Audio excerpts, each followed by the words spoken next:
Pourquoi c'est pertinent de vouloir diversifier l'origine sociale donc des gens qui sont à l'ENM? Parce que la sociologie et l'idéologie politique, c'est relié en fait. On a toujours les mêmes profils à l'ENM. C'est des jeunes qui sont bien nés, comme on dit, hein. Ils sont très privilégiés.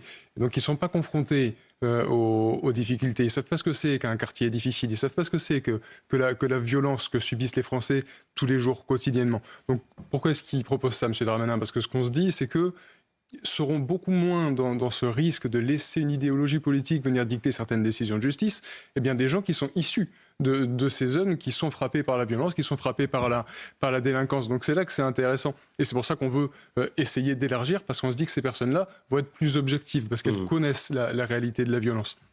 Maintenant, nous, ce qu'on demande depuis longtemps, c'est que le magistrat soit sanctionné quand il commet une erreur de jugement qui a des conséquences directes sur la sécurité des Français. C'est-à-dire que quand un magistrat fait une erreur professionnelle, quand il remet dehors un criminel qui récidive, il doit y avoir une sanction. Je veux dire, un policier... Et les exemples ne manquent pas, on les commente ici. Bien sûr, un policier qui se trompe, un policier qui fait une erreur professionnelle, qui tire alors qu'il ne devrait pas, qui n'est pas finalement considéré comme étant en légitime défense, il va en prison. Il y a une sanction administrative, il y a une sanction pénale, alors que le policier en question, il a une demi-seconde pour prendre sa décision.